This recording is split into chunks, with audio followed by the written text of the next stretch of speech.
하나님은, 우리가 섬기는 하나님은 약속의 하나님이십니다. 이 말은 하나님은 먼저 모든 것을 약속을 하시고, 그리고는 이제 그 약속하신 바대로 반드시 이루어 주시는 그런 분이시다, 그런 뜻이에요. 한번 따라합시다. 하나님은 약속의 하나님이십니다. 저쪽 동네도 다 따라하시기 바랍니다. 하나님은 약속의 하나님이십니다. 여러분이 시편 146편을 읽어보면 다윗이 이런 고백을 합니다. 야곱의 하나님으로 자기 도움을 삼으며 여호와 자기 하나님께 소망을 두는 자는, 따라합시다, 복이 있도다. 여기 야곱의 하나님으로 자기의 소망을 삼는다, 야곱의 하나님으로 자기의 도움을 삼는다.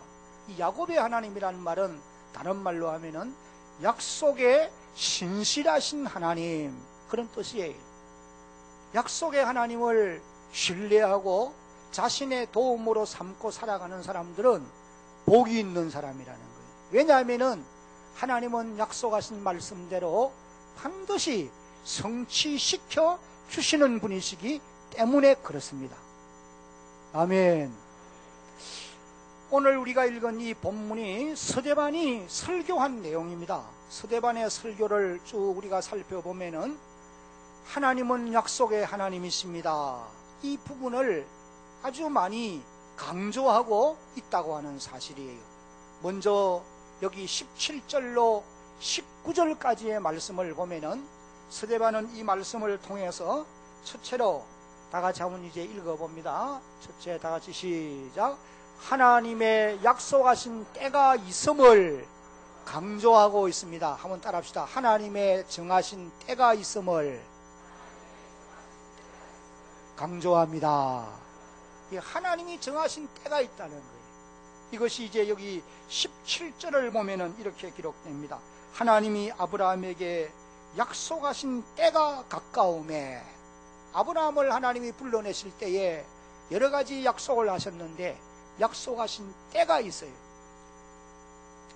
이 아브라함에게 하나님이 약속하신 때는 언제를 일컬어서 표현한 말씀이냐 하면은 창세기 15장 13절을 읽어보면은 이렇게 기록되어 있습니다. 13절만 같이 한번 읽어봅니다. 시작. 여호와께서 아브라함에게 이르시되 너는 반드시 알라.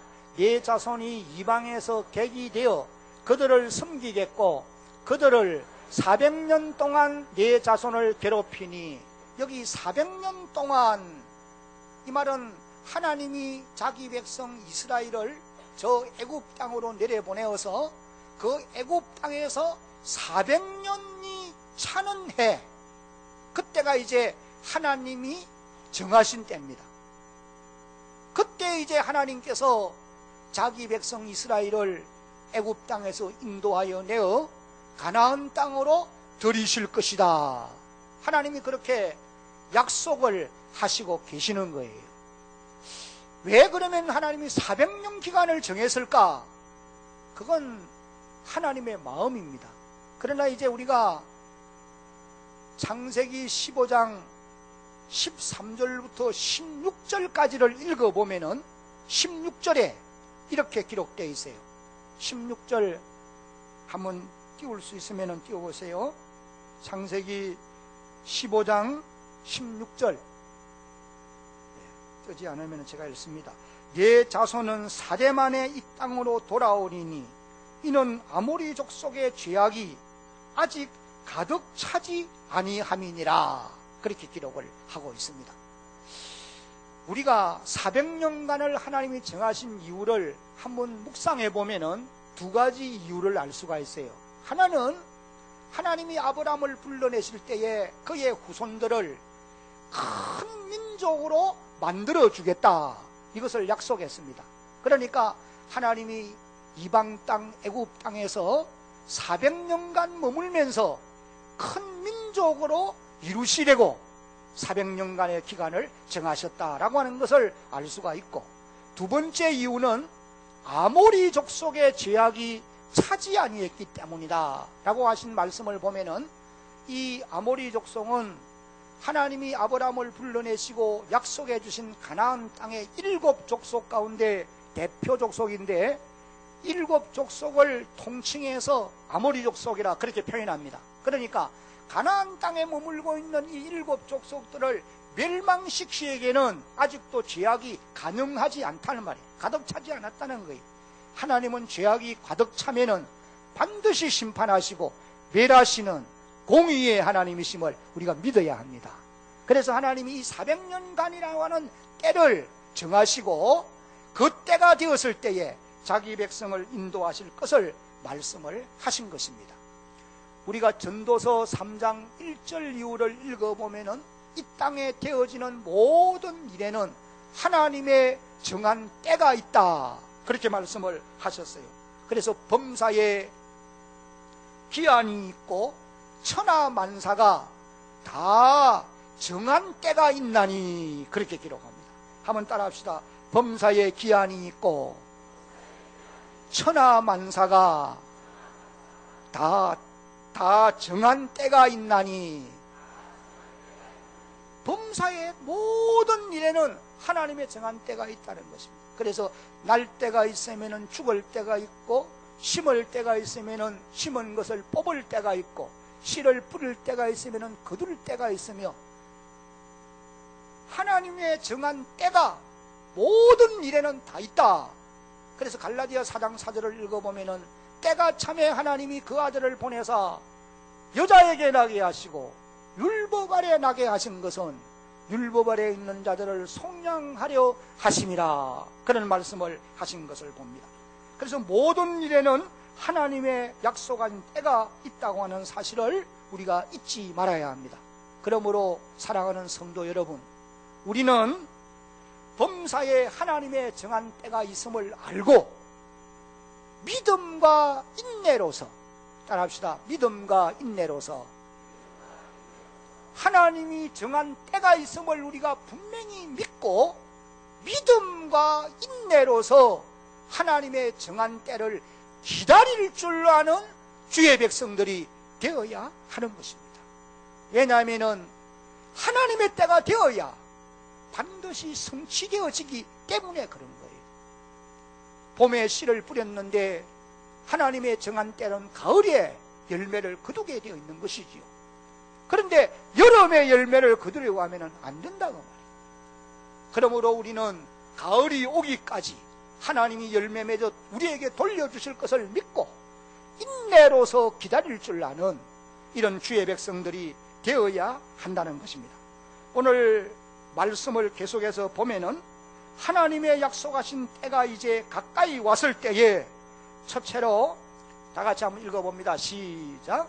이스라엘 백성은 생육하고 번성하게 되어졌습니다. 이것이 이제 17절 하반절에 기록되어 있습니다. 하나님의 때가 가까움에 이스라엘 백성이 애굽에서 번성하여 많아졌더니, 이 말은 하나님의 약속대로 되어졌다, 그런 의미이기도 한 것입니다. 하나님이 창세기 12장 2절을 보면은 갈대아 우르 땅에 있는 아브라함을 불러내실 때에 약속하신 것이 크게 세 가지. 내가 너로 큰 민족을 이루고 내가 너로 복을 주어 내 이름을 장대케 하겠으며, 그다음 한 가지는 너로 복의 근원으로 삼을 것이다. 제일 처음에 약속하신 것이 내 후손들로 큰 민족을 이룰 것을 약속을 하신 것입니다. 하나님은 이 약속을 이삭에게도 주셨고 또 야곱에게도 약속해 주셨던 것입니다. 창세기 46장 3절 다 같이 이제 한번 읽어봅니다. 시작. 하나님이 이르시되 너는 하나님이라 내 아버지의 하나님이니 애굽으로 내려가기를 두려워하지 말라. 내가 거기서 너로 큰 민족을 이루게 하리라. 큰 민족을 이루게 하리라. 하나님이 그의 조상 아브라함에게 창세기 15장 6절 이후에서 내가 내 후손들을 이방 땅에 객이 되어 그곳에서 400년간 머물게 하겠지만은 거기서 큰 민족을 이룰 것이고 내가 그 땅 백성들을 징치하리니 그때서야 너희가 그곳에서 나와서 이 땅을 차지하는 놀라운 은총을 누리게 될 것이다. 하나님이 약속을 아브라함에게 주셨어요. 지금 야곱이 요셉으로 인하여서 애굽 땅으로 내려가기는 가는데 두려움이 많습니다. 왜? 그의 열조들이 애굽 땅에 내려갔다가 실패한 경험들을 그도 알고 있기 때문에. 그래서 주저하고 있을 때에 하나님이 아브라함의 야곱에게 창세기 46장 조금 전에 읽은 3절을 통해서 말씀을 하신 것입니다. 내려가기를 두려워 말라. 내가 거기서 너로 따라합시다. 큰 민족을 이루게 하리라. 하나님은 이 약속대로 남김없이 이스라엘 백성들이 애굽 땅에서 번성하고 번성할 수 있도록, 생육하고 번성할 수 있도록 축복해 주셨던 것입니다.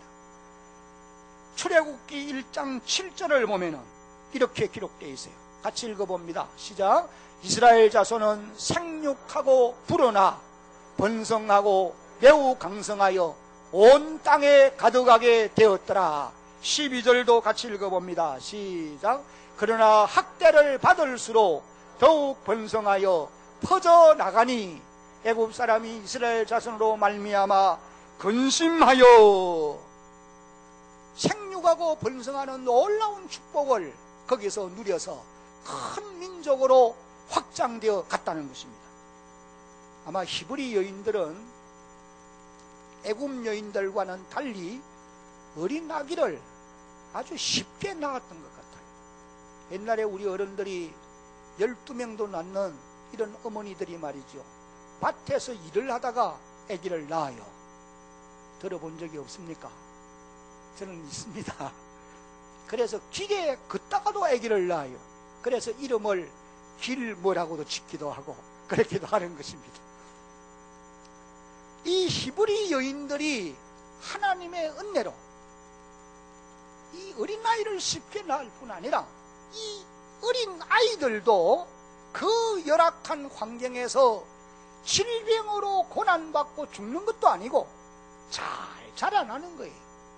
이것이 하나님의 은혜로 말미암아 큰 민족으로 반드시 확장되어 가리라, 번성하리라 하신 하나님의 말씀을 성취하기 위해서 하나님이 역사하시고 하나님이 돌아보신 결과인 줄로 믿어야 합니다. 그래서 하나님이 이 백성들로 하여금 그 애굽 땅에서 번성하고 번성하도록 역사해 주셨다는 거예요.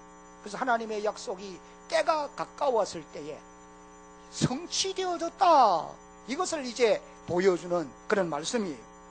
그리고 또 계속되는 말씀을 보면은 하나님의 약속하신 때가 가까이 왔을 때 두 번째는 이스라엘 백성들은 심한 무엇을 받게 되었어요? 고난을 받게 되었다는 거예요. 이것이 이제 18절 19절에 기록되어 있습니다. 이 말씀을 이제 한번 같이 읽어봅니다. 요셉을 알지 못하는, 시작.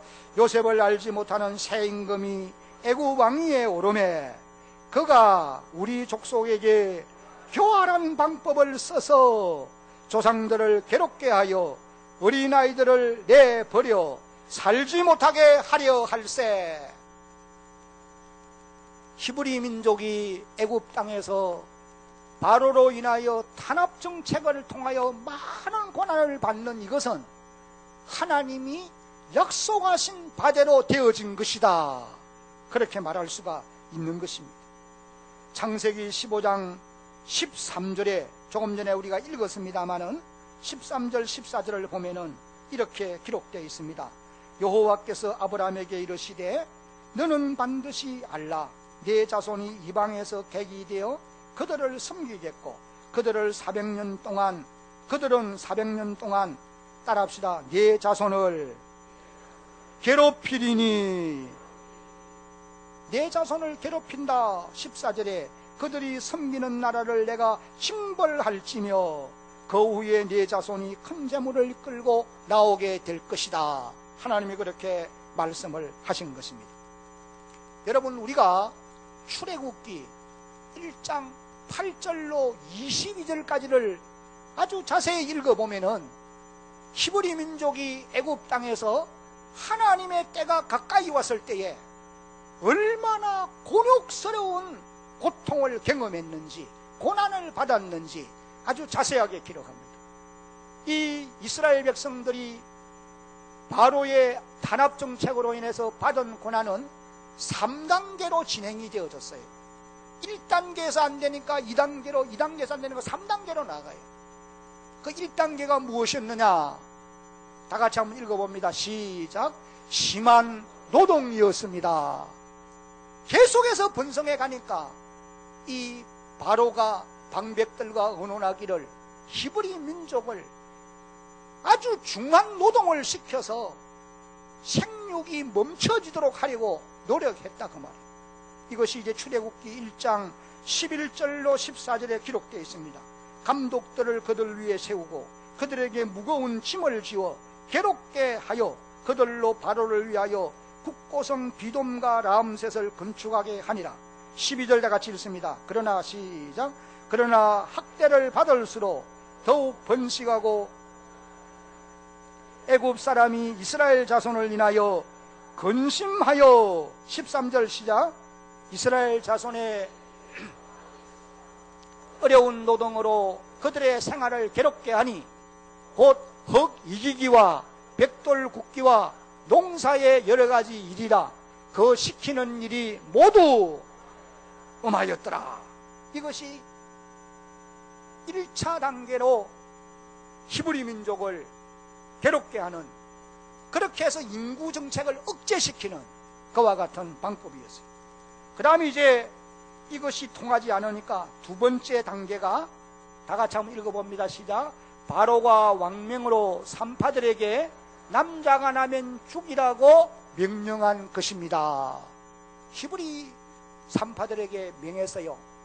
어린아이를 낳는 산모들에게 조산을 하면서 도와주면서 여자아이면 살려주고 남자면 무조건 죽이라는, 이거 왕명이에요. 그런데 히브리 산파들은 하나님을 경외함으로 하나님을 두려워했어요. 그래서 어린아이를 살린 겁니다. 그러니까 또 결국은 실패로 돌아가서요. 그래서 이제 세 번째 단계가 무엇이냐 하면은 다 같이 읽어봅니다. 시작. 바로 왕이 국법으로 남자아이가 나면 하수에 던지라고 명령한 것이었어요.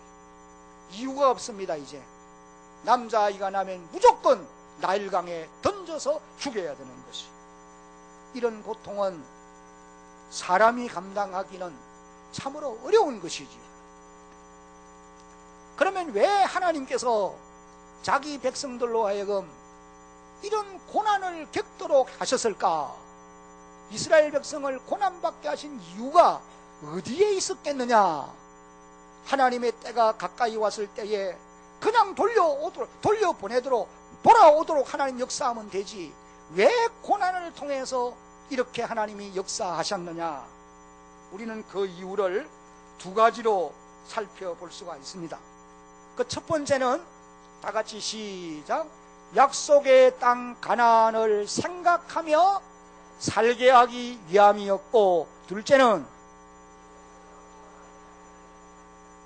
첫째는 약속의 땅 가나안을 그리워하면서 살다가 가나안 땅으로 돌아오도록 만들려고 하나님이 고난이라고는 도구를 사용했다, 그렇게 말할 수가 있고, 두 번째는 이 고난으로 인하여서 하나님을 찾는, 그리고 하나님께 부르짖는 그런 백성으로 만들기 위해서 하나님이 이 고난의 도구를 사용하게 되어진 것이다, 그렇게 말할 수가 있는 것입니다. 출애굽기 2장 23절로 25절에 보면은 여러 해 후에 애굽 왕은 죽었고 이스라엘 자손은 고된 노동으로 말미암아 탄식하며 부르짖으니, 그 고된 노동으로 말미암아 부르짖는 소리가 하나님께 어떻게 되었어요? 상달된지라. 고된 노동이 없으면은 이스라엘 백성은 부르짖지 않아요. 평안한데 왜 기도합니까? 오늘 우리들도 마찬가지입니다. 발등에 불이 떨어져야 동동거리게 되어 있는 거예요. 그래서 새벽기도 안 오던 분들이 새벽기도를 갑자기 나오면은 걱정도 됩니다. 그래도 여러분 새벽기도 하시기를 바랍니다. 아멘. 안 하시네. 아멘. 발등에 불이 떨어져야 우리가 동동거리면서 하나님을 찾고 의지하고 바라보고 기도하듯이 하나님이 이 백성들로 하여금 노동으로 인하여 그 곤욕으로 인하여 탄식하며 부르짖게 했다는 것. 계속되는 말씀을 보면은 24절에는 이렇게 기록되어 있어요. 하나님이 그들의 고통 소리를 들으시고 하나님이 아브라함과 이삭과 야곱에게 세운 그의 언약을 기억하사. 하나님이 잊어버리고 있겠습니까? 이 말은 이스라엘 백성들로 하여금 기억을 하도록 하나님이 자극을 주는 모습이에요.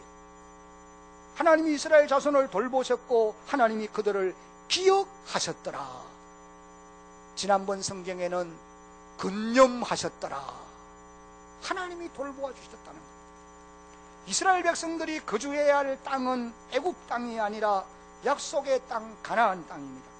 애굽은 400년간 저 큰 민족을 이룰 때까지 일시적으로 머물 장소입니다. 그런데 오랜 세월을 살다가 보니까 고향 땅 예루살렘 가나안 땅은 잊어버리고 살아가게 되었다는 거예요. 그래서 하나님이 자기 백성들로 하여금 고향 땅을 생각하고 돌아가도록 만들려고 엄청난 고난을 그들에게 임하게 하신 것이다 라고 말할 수가 있습니다. 그리고 또 한 가지는 이스라엘 백성들로 하여금 당면한 고난 때문에 하나님 앞에 탄식하며 부르짖게 만들기 위함이었던 것입니다. 성경에 보면 이런 예가 참 많이 나옵니다. 여러분 누가복음 15장을 읽어보면은 둘째 아들이 아버지에게 유산을 받아가지고 멀리 떠나요. 그래서는 나가서 허랑방탕하며 삽니다. 만약에 이 아들이 기업 열매로도 배를 채우지 못하는 그런 고난을 직면하지 아니하면은 절대로 아버지에게로 안 돌아갑니다. 아버지의 품을 생각지도 않아요. 그러나 엄청난 고난에 직면하니까 자기를 발견합니다. 아버지의 집을 사모하게 되어 있어요. 그래서 회개하고 아버지의 품으로 돌아가는 이런 모습을 봅니다. 여러분 룻기를 읽어보세요. 고향 땅 베들레헴을 떠나 모압 땅으로 내려간 나오미, 만약에 실패하지 않았으면 모압 땅에서 평생을 살았을 거예요 아마. 그러나 그곳에 내려가서 10년 세월 지나는 사이에 남편도 죽고 두 아들도 잊어버렸어요. 패가 망신한 것입니다. 반대로 고향 땅 베들레헴의 소식이 들리기를 그곳에는 일시적으로 흉년이 들었지만은 하나님이 풍성케 하셔서 번성하고 잘 된다는 소식을 들어요. 그래서 그가 회개하고 고향 땅 베들레헴으로 돌아오는 이런 놀라운 역사도 보게 됩니다. 여러분 오늘 우리들도 예외가 되어질 수가 없습니다. 오늘 우리가 이 땅에 살아가기가 너무나 안식처가 마련되어 있고 평화롭고 살기 좋은 땅이라고만 한다면은, 오늘 우리의 삶에 고난이 없다고 한다면은 하나님의 나라를 사모하지 않을 수 있어요. 갈수록 문화적인 혜택을 많이 누리고 환경이 좋아지고 우리의 여건이 더 좋아지니까 이 땅이 영원히 살아갈 안식처로 생각하고 이 땅에 안주하려고 하는 이런 안타까움이 오늘 우리 성도들에게 다 있는 것입니다. 그러나 때때로 우리가 당면하는 여러 가지 고난들로 인하여서 저 하늘에 있는 본향을 때때로 생각하게 되어진다. 여러분들에게 고난이 있습니까? 하나님의 나라를 사모하시기를 바랍니다. 돌아갈 내 고향 하늘나라를 염두에 두고 살아가는 주의 백성들이 되어야 합니다. 그리고 또 여러분에게 고난이 있습니까? 하나님을 찾으라는 거예요. 부르짖으라는 것입니다. 하나님은 이스라엘 백성들이 고난으로 말미암아 부르짖는 기도를 들으시고, 그리고 또 그들이 약속의 땅 가나안을 그리워하는 마음을 가지고 있는 것을 보시고, 우리가 세상 마감을 하면은 하나님이 예비한 하늘나라에 들어가는 것은 분명합니다. 그래도 하나님은 뭘 요구하느냐 하면은 들어오기 전에 이 땅에 머물면서 그 나라를 바라보고 사모하는 마음을 가지고 살라는 거예요. 왜? 그렇게 사는 사람들은 그 나라에 들어가서 누릴 영광을 바라보고 그 나라에서 받을 상을 위하여서 이 땅에서 살기 때문에 그런 것입니다.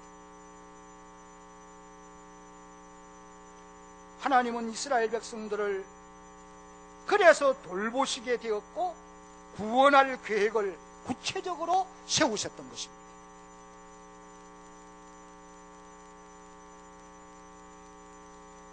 이제 두 번째로 하나님은 이스라엘 백성들을 구원하시기 위해서 다 같이 읽습니다. 시작. 모세를 태어나게 하시고 그를 준비시켰었습니다. 20절로 22절을 한번 같이 읽어봅니다. 그때에 시작.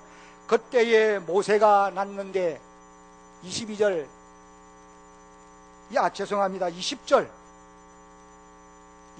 시작.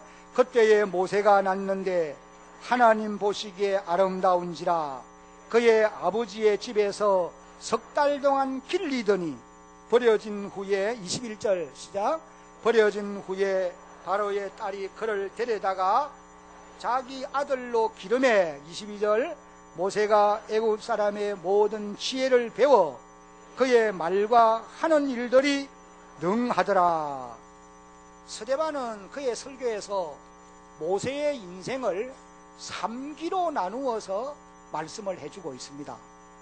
모세 인생의 제1기는 출생으로부터 40세까지인데 이때는 참 파란만장한 일들도 있지만은 애굽의 궁정에서 내일의 지도자로 하나님이 키우시는 그런 모습을 우리가 볼 수 있어요. 그 다음에 모세 인생의 제2기는 40세부터 80세까지입니다. 그때는 저 미디안 광야에서 하나님을 만나는 신앙 훈련을 하는 기간으로 보면 됩니다. 그 다음에 이제 모세 인생의 제3기는 80세부터 120세. 이때 이제 전적으로 하나님만 의뢰하는 모세를 하나님이 의의 도구로 사용해서 이스라엘 백성의 지도자로 사용하는 그런 귀한 기간이었던 것입니다. 모세의 제1기 인생은 하나님의 은혜와 돌보심으로 말과 행사가 능한 사람으로 자라가는 기회가 되어졌다. 그렇게 말할 수가 있는 것입니다. 첫째로 모세는 죽음의 환경에서 태어난 사람입니다. 한번 따라합시다. 모세는 죽음의 환경에서 태어난 사람입니다.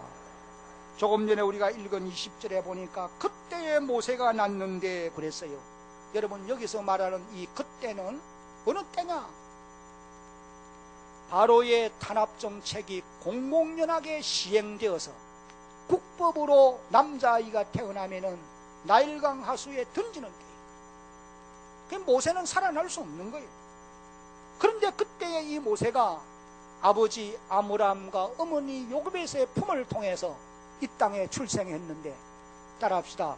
하나님이 보시기에 아름다운지라. 옛날 성경에는 준수하였다 그렇게 기록을 했어요.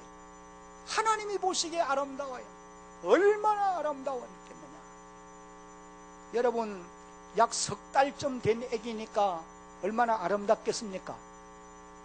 손녀 손자를 본 분들은 알 거예요 아마. 그렇지 않는 분들은 잘 몰라.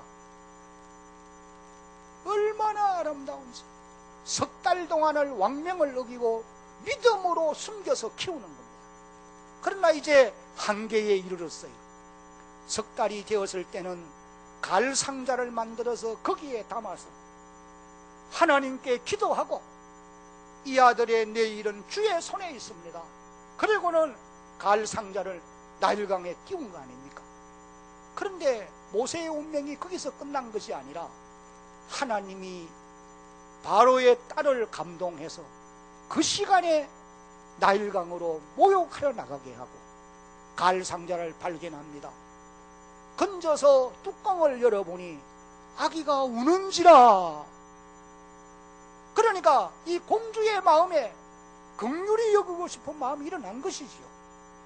그래서 히브리 성경을 보면은 이 바로의 공주가 이는 히브리 사람의 아이로다, 그런 표현을 하면서 아이를 살려 친어머니를 유모로 삼고 왕궁에서 자라게 했던 것입니다. 여러분, 이 과정은 우연히 되어진 것 아니에요. 하나님의 전적인 돌보심과 하나님의 섭리로 되어진 줄로 믿으시기를 바랍니다. 하나님은 당면한 환경을 전화위복시키는 그런 하나님이심을 우리가 믿어야 된다고 말씀이에요. 여러분, 오늘 우리들도 당면한 환경이 아무리 어렵고 힘든다 할지라도 하나님은 모든 어려운 환경을 전화위복시켜 주실 수 있는 분임을 확실히 믿고 그분을 의지하고 바라보는 여러분 모두가 되어지기를 주님의 이름으로 축복합니다. 아멘. 우리 인생 사는 동안에는 정말 난감한 일 하나둘이 아니, 이 모든 난감한 환경을 전화위복시킬 분이 하나님밖에 없어요. 이제 모세는 두 번째 공주의 아들로서 왕궁에서 자랄 수 있게 되어졌습니다. 22절입니다. 모세가 애굽 사람의 모든 지혜를 배워 그의 말과 하는 일들이 능하더라. 여기서 중요한 것은 모세가 애굽 사람의 지혜를 따라합시다, 배웠습니다. 배웠다고 하는 말이에요. 요세푸스는 역사가는 이렇게 기록합니다. 모세는 애굽의 국립대학인 히스피리오 대학에서 천문학, 지리학, 군사학, 수학, 정치, 법률 이런 학문을 연구함으로 말과 행사가 능할 뿐 아니라 전쟁에서도 뛰어난 장군이었다, 그렇게 기록을 하고 있습니다. 여러분, 오늘 우리 성도들도 마찬가지입니다. 배워야 합니다. 성경도 배워야 되고 믿음도 배워야 되고 신앙도 배워야 자라게 되는 줄로 믿으시기 바랍니다. 우리의 인격도 마찬가지예요. 여러분, 배워야 습득이 되게 되어 있어요. 모든 일에는 배워야 자라게 되어 있는 것입니다. 오늘 이 자리에 참여한 사랑하는 성도 여러분, 여러분들도 매사에 다 잘 배워서 하나님의 사람으로 성숙해가는 이런 놀라운 역사가 있기를 주의 이름으로 축복합니다.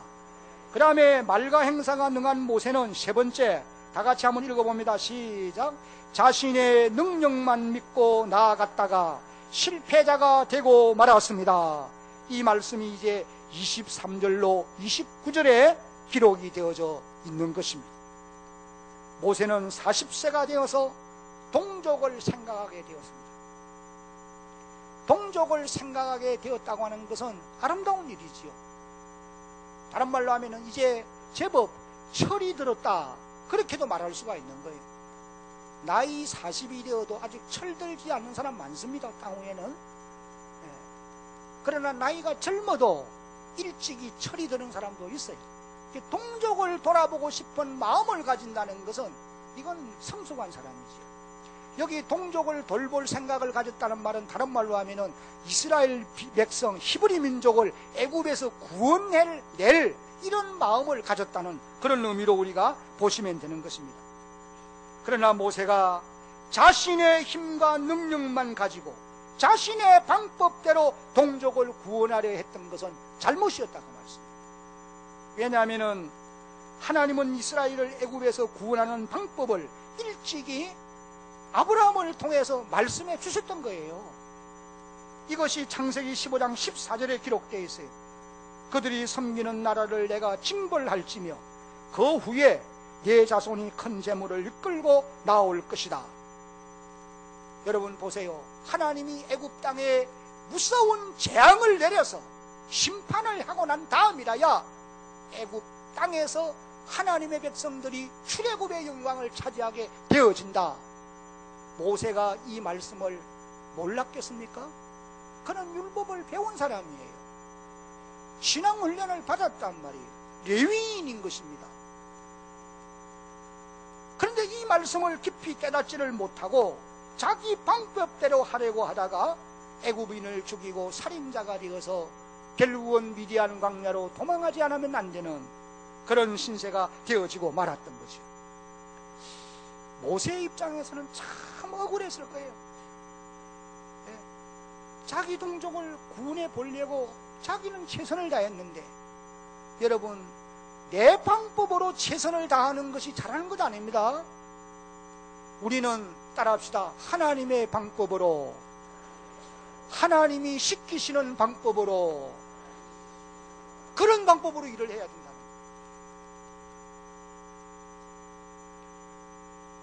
하나님은 자신의 힘과 능력을 의지하는 자는 쓰지 않습니다. 하나님은 자기를 철저히 낮추고 하나님의 손을 전적으로 의지하는 이런 사람을 귀하게 쓰시는 거예요.